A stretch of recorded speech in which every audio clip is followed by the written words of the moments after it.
آج کل میڈیا کا دور ہے، اگر میڈیا کا دور نہ ہوتا تو پھر بھی باتیں کرنے والے، بیانات کرنے والے، غلط تقریریں کرنے والے، امت کو گمراہ کرنے والے افراد پہلے بھی تھے، آج بھی ہیں، آئندہ بھی رہیں گے، اور امت کو ٹھیک کرنے والے افراد پہلے بھی تھے، آج ہیں، آئندہ بھی رہیں گے۔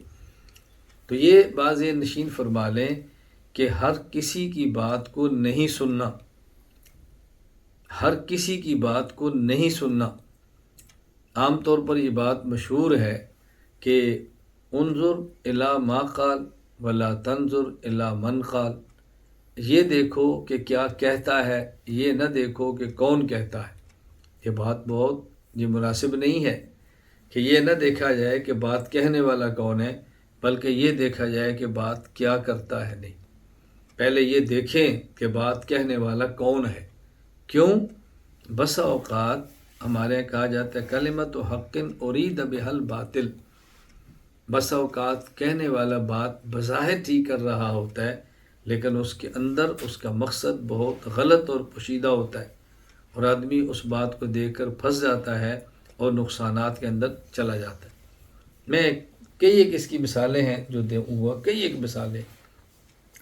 میں ایک مثال دیتا ہوں کہ ہمارے ہاں مدارس ہیں، مدارس میں عام طور پر علماء کرام پڑھانے والوں کی تنخواہ کم ہے، اور لوگ اس کے خلاف تبصرہ کرتے ہیں، اور تبصرہ کرتے ہیں اور ہم لوگ بڑے شوق سے سنتے ہیں، پھر سننے کے بعد آگے اس کو نقل کرتے ہیں۔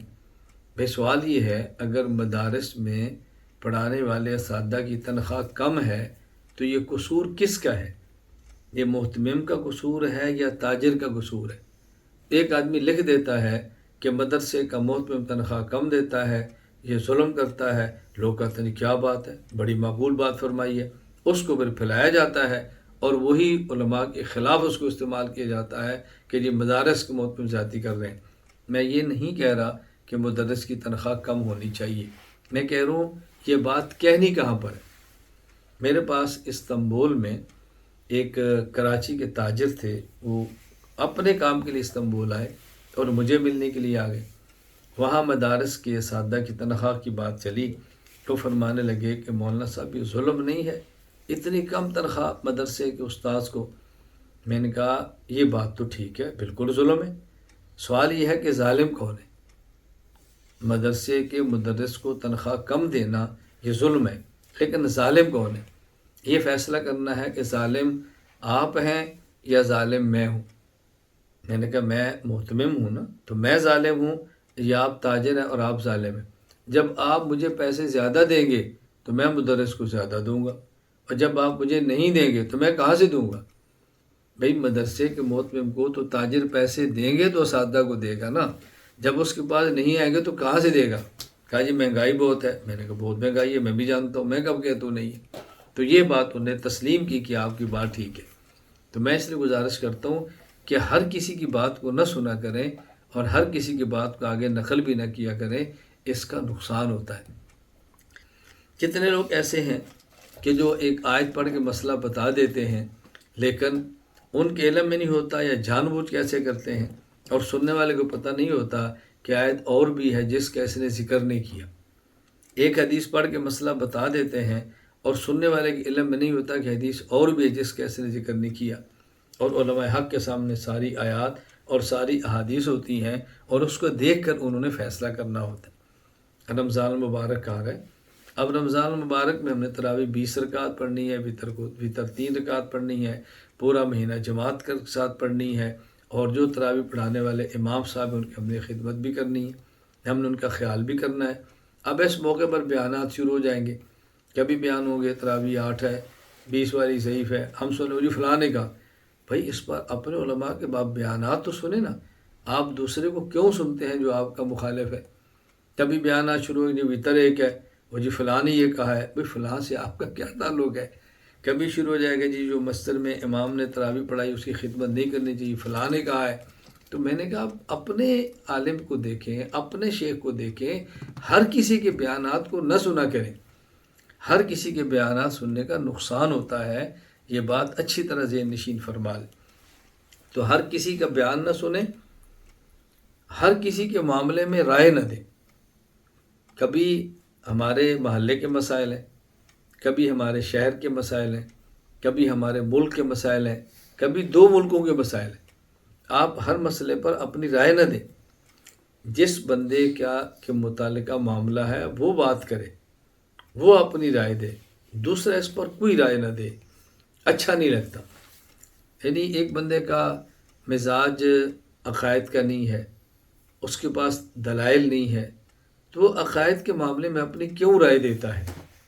ایک بندے کا سیاسی مزاج نہیں ہے، اس کا سیاسی تجربہ نہیں ہے، تو وہ سیاست کے معاملے میں دوسرے کو کیوں رائے دیتا ہے، کیوں دخل دیتا ہے اس کے معاملے کو؟ اس نے پوچھا ہے؟ اس لیے ہمیشہ ذہن میں رکھ لیں کہ ہر کسی کے معاملے میں اپنی رائے نہ دیا کریں۔ حکیم الامت مجدد الملت مولانا اشرف علی تھانوی رحمہ اللہ تو یہاں تک فرمایا کرتے تھے کہ جب تک کوئی بندہ طالب نہ ہو یا عقیدت مند نہ ہو تو مسئلہ بھی نہ بتائیں۔ یعنی مسئلہ تب بتائیں کہ کوئی بندہ آپ سے پوچھے پھر بتا دیں، یا آپ سے پوچھے تو نہ لیکن آپ کا عقیدت مند ہو، آپ اس کے پوچھے بغیر ہی بتائیں گے تو وہ شکریہ کے ساتھ قبول کرے گا۔ ایک بندہ آپ کا عقیدت مند بھی نہیں ہے، وہ آپ سے مسئلہ پوچھتا بھی نہیں ہے، آپ اس کو مسئلہ کیوں بتا دیں؟ اس کے نقصانات کیا ہوتے ہیں؟ میں ایک واقعہ بطور لطیفہ کے لیے عرض کرتا ہوں، بطور لطیفہ کے کہ مدینہ منورہ میں اللہ تعالیٰ آپ کو لے جائے، اللہ تعالیٰ آپ کی برکت سے مجھے بھی لے جائے اور بار بار حاضری کی توفیق عطا فرمائے۔ بہت سارے لوگ ایسے ہیں کہ جو امام کھڑے ہوتے ہیں تو امام کے دائیں اور باہر، مسجد نبی سے باہر جو جگہ ہے تو امام سے بھی آگے کھڑے ہوتے ہیں نماز پڑھنے کے لیے۔ تو ظاہر آپ جب امام سے آگے کھڑے ہوں گے تو نماز تو نہیں ہوگی۔ ایک معاملہ ہے مسجد حرام مکہ مکرمہ کا، وہاں یعنی چاروں طرف قبلہ ہے، اگر جہاں امام کھڑا ہے تو امام کے بالکل آگے تو کھڑا ہوگا تو نماز نہیں ہوگی، لیکن امام کے دائیں پہ اگر آگے بھی ہوگے تب بھی نماز ہو جائے گی۔ حرم کا معاملہ الگ ہے، اس کے علاوہ مساجد کا معاملہ الگ ہے۔ تو اب کچھ لوگ ایسے تھے کہ امام کے دائیں جانب مسجد نبی سے باہر آگے نماز پڑھ رہے ہیں، تو ایک مولانا صاحب نے کہا کہ دیکھیں آپ امام کے آگے ہیں اور امام کے آگے ہو تو نماز نہیں ہوتی۔ اب وہ نہ مولانا صاحب کے عقیدت مند تھے، نہ مولانا سے مسئلہ پوچھا تھا، وہ بندہ فوراً کہتا ہے مولوی صاحب اسی تھوڑے کو چلے مدینے چاہیا تو پھر پیچھے پہنچ گئے۔ پنجابی میں وہ کہتا ہے ہم تم سے بھاگے ہوئے مدینہ منورہ پہنچے ہیں، تو مدینہ منورہ بھی ہمارے پیچھے آ گیا، ہماری جان نہیں چھوڑتا۔ اب بتائیں انہوں نے کتنا معقول مسئلہ بتایا اور سننے والے آگے کیا جواب دیے۔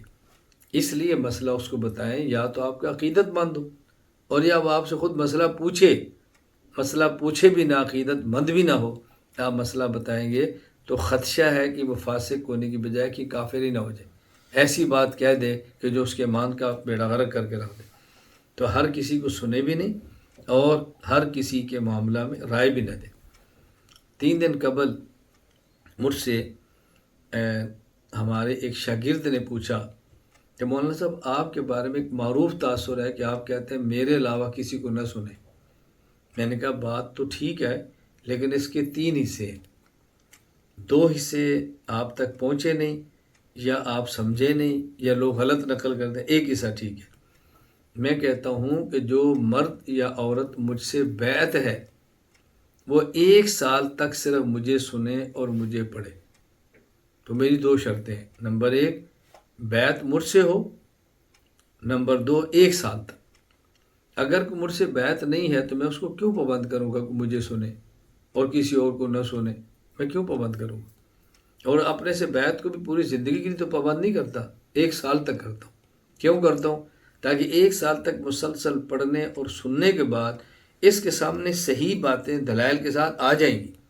اب اگر یہ کسی اور کو سننے کا شوق رکھے گا بھی تو اس کے پاس پہلے سے اپنا عقیدہ اور عقیدے پر دلائل موجود ہوں گے، اپنا مسئلہ اور مسئلے پر دلیل موجود ہوگی، یہ کسی بندے کی بات سننے سے ہلے گا نہیں، پٹری سے اترے گا نہیں۔ تو میں 2 شرطیں لگاتا ہوں، نمبر 1 مجھ سے بیعت ہو اور نمبر 2 1 سال تک میرے علاوہ نہ سنے اور نہ کسی کو پڑھے تو یہ لائن پر رہے گا۔ انہوں نے کہا کہ ہمیں بات بالکل سمجھ آ گئی ہے، تو بالکل بات ہمیں سمجھ آ گئی۔ تو جن نے سوال کیا میری ان سے چونکہ ایک نشست ہو رہی تھی اور آن لائن تھی اور ہر کسی کو میں نے سوال کا موقع دیا تھا، میں نے کہا مجھے آپ خود بتائیں جتنی تفصیل سے آپ لوگ مجھ سے سوالات کر رہے ہیں اور میں تحمل سے سارے سوالات کے جوابات دے رہا ہوں، جن جن کو آپ سنتے ہیں کیا وہ اسی طرح آپ کے ساتھ بیٹھتے ہیں؟ کہا جی نہیں۔ تو میں نے کہا یہی بات تو میں آپ سے کہہ رہا ہوں کہ ایسے بندے کو سنیں کہ کچھ غلط فہمی ہو، کچھ بات نہ سمجھ آئی ہو، کہ بہت آپ ٹھیک سمجھیں